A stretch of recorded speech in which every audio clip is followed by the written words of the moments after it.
Assalamu alaikum, I'm Aisha and you're watching Samar News. Here are today's headlines.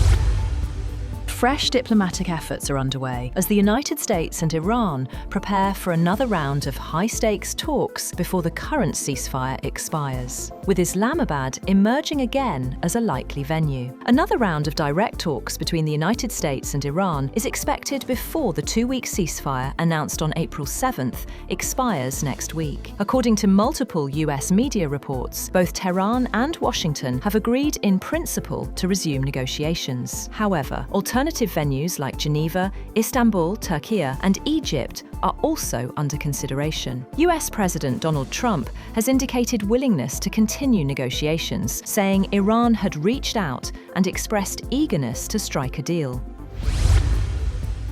US Vice President JD Vance has said the United States has made significant progress in recent talks with Iran, but the next move now rests with Tehran. Speaking on Fox News' special report with Brett Baer, Vance said negotiations with Iran had made a lot of progress. However, he stressed that despite positive signals, Iran did not move far enough toward agreement during discussions. He made it clear that any further diplomatic steps depend on Iran's response.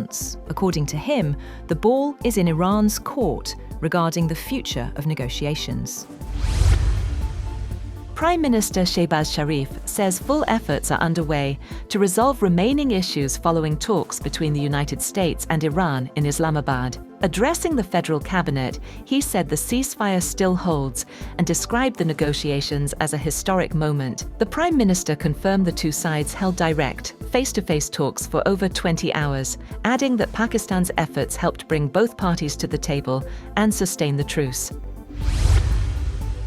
President Donald Trump says Iran is seeking a deal and has reached out to resume negotiations, but insists that any agreement will not allow Tehran to have a nuclear weapon. Speaking at the White House, he said talks have hit a roadblock over nuclear issues, even as a blockade in the Strait of Hormuz is now underway. However, he made it clear that Iran could not be allowed to blackmail or extort the world. Trump also said that the United States might turn its attention to Cuba once tensions with Iran are addressed. The remarks come after Cuban President Miguel Diaz-Canel called for dialogue with Washington without preconditions.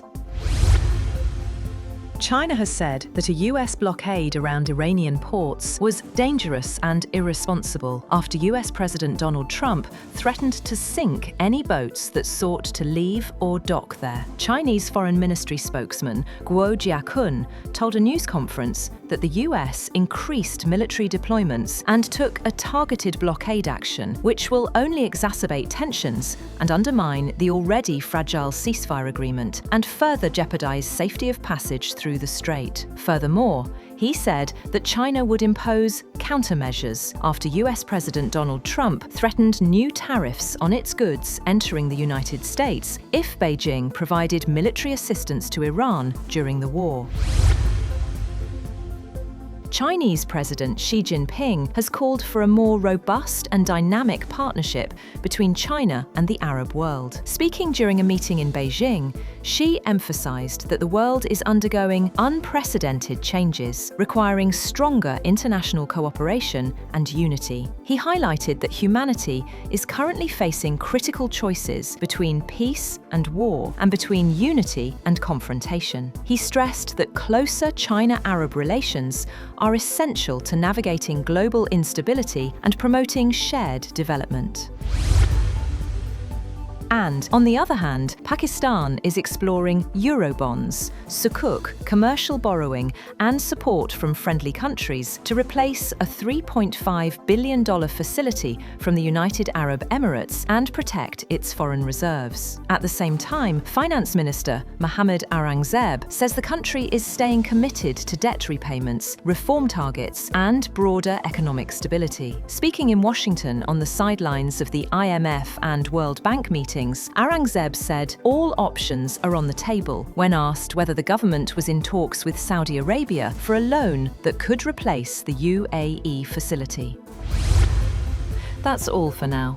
For more updates, visit www.samar.tv. Thank you for watching Samar News.